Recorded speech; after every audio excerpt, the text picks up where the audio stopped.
Water അതോറിറ്റിക്കെതിരെ പ്രതിഷേധവുമായി വേങ്ങൂർ ഗ്രാമപഞ്ചായത്ത്. പെരിയാർ കലങ്ങി ഒഴുകുമ്പോൾ പമ്പിംഗ് നിർത്തിവെക്കുന്ന സാഹചര്യത്തിൽ ബദൽ സംവിധാനം ഒരുക്കണമെന്ന വാട്ടർ അതോറിറ്റിയുടെ ആവശ്യത്തിനെതിരെയായിരുന്നു ഭരണ പ്രതിപക്ഷാംഗങ്ങൾ സംയുക്തമായി പ്രതിഷേധിച്ചത്.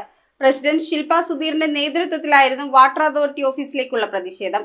പെരിയാർ കലങ്ങി ഒഴുകുമ്പോൾ കുടിവെള്ള ആവശ്യത്തിന് ഉപയോഗിക്കുന്ന പമ്പ് ഹൗസുകളിലെ ഫിൽട്രേഷൻ തടസ്സപ്പെടുമെന്നും അങ്ങനെ വന്നാൽ വാട്ടർ അതോറിറ്റി പമ്പിംഗ് നിർത്തിവെക്കുമെന്നും ഈ സാഹചര്യത്തിൽ ബദൽ സംവിധാനം ഒരുക്കണമെന്നുമായിരുന്നു വേങ്ങൂർ ഗ്രാമപഞ്ചായത്തിനോട് വാട്ടർ അതോറിറ്റി ആവശ്യപ്പെട്ടത്. ഇത് വിചിത്രമായൊരു നടപടിയാണെന്ന് ചൂണ്ടിക്കാട്ടിയാണ് വേങ്ങൂർ ഗ്രാമപഞ്ചായത്തിലെ ഭരണ പ്രതിപക്ഷ അംഗങ്ങൾ പ്രസിഡന്റ് ശില്പ സുധീറിന്റെ നേതൃത്വത്തിൽ വാട്ടർ അതോറിറ്റി ഓഫീസിൽ പ്രതിഷേധിച്ചത്. വേങ്ങൂർ ഗ്രാമപഞ്ചായത്തിലെ ഭൂരിഭാഗം ആളുകളും വാട്ടർ അതോറിറ്റിയുടെ കുടിവെള്ളത്തെ ആശ്രയിച്ച് കഴിയുന്നവരാണ്. ചൂരമുടിയിലുണ്ടായിരുന്ന 3 ലക്ഷം ലിറ്റർ സംഭരണ ശേഷിയുള്ള ടാങ്ക് അറ്റകുറ്റപ്പണിയുടെ പേരിൽ വാട്ടർ അതോറിറ്റി പൊളിച്ചു മാറ്റിയെന്നും പകരം 50,000 ലിറ്ററിൽ താഴെ സംഭരണ ശേഷിയുള്ള ടാങ്കാണ് നിലവിലുള്ളതെന്നും ഈ സാഹചര്യത്തിൽ എങ്ങനെ ബാക്കി ജലം സംഭരിച്ച് നാട്ടുകാർക്ക് വിതരണം ചെയ്യുമെന്നുമായിരുന്നു പ്രസിഡന്റിന്റെ ചോദ്യം. 3 ലക്ഷം വെള്ളം സ്റ്റോർ ചെയ്യുന്നൊരു ടാങ്കാണ്. ആ ടാങ്ക് പൊളിച്ചു കളഞ്ഞിട്ട് ഏകദേശം ഇനി നമുക്കത് കണ്ടിടത്തോളം മനസ്സിലായത് 50,000 ലിറ്റർ വെള്ളം കൊള്ളും എന്നുള്ള രീതിയിലാണ്. അത് പൊളിച്ചു കഴിഞ്ഞ് നമ്മൾ എങ്ങനെ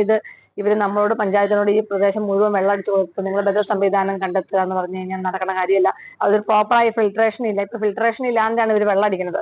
അപ്പൊ അതൊന്നും ചെയ്യാതെ ഇവര് ഈ ജനങ്ങളിലേക്ക് ഇപ്പൊ പഞ്ചായത്തുകാരി മഞ്ഞപ്പിത്തമൊക്കെ വന്ന സാഹചര്യമൊക്കെ ഉണ്ടായിരുന്നു. അപ്പൊ ഈ മഞ്ഞപ്പിത്തമൊക്കെ കഴിഞ്ഞ് ഏകദേശം ഒരു സ്റ്റേബിൾ ആയി നിൽക്കുന്ന സാഹചര്യമാണ് ഇപ്പോൾ. ഇനിയൊരു എന്താ പറയാ പകർച്ചവ്യാധിയെ നമ്മുടെ പഞ്ചായത്തിന് താങ്ങാനായിട്ട് സാധിക്കില്ല. മഞ്ഞപ്പിത്തം പടർന്നു പിടിച്ച് ആളുകൾ മരണമടയുകയും നിരവധി പേർ ചികിത്സയിലാവുകയും ചെയ്ത വേങ്ങൂർ ഗ്രാമപഞ്ചായത്തിൽ ഇപ്പോഴും കൃത്യമായി ഫിൽറ്റർ ചെയ്യാത്ത വെള്ളമാണ് വിതരണം ചെയ്യുന്നതെന്നും പരാതിയുണ്ട്. കൂടാതെ വകുപ്പ് മന്ത്രിയെ നേരിൽ കണ്ട് പരാതി ബോധിപ്പിക്കുവാനും വേങ്ങൂർ പഞ്ചായത്തിലെ ഭരണ പ്രതിപക്ഷാംഗങ്ങൾ തീരുമാനമെടുത്തു. News bureau, Perumbavoor. Kopparambil ayurvedic hospital and research centre. ഉഴിച്ചിൽ, lumbar spondylitis, cervical spondylitis, disc bulging കൊണ്ടുണ്ടാവുന്ന ബുദ്ധിമുട്ടുകൾ എന്നിവ ചികിത്സിക്കാൻ വിദഗ്ധരായ ഡോക്ടർമാർ. Kopparambil ayurvedic hospital and research centre.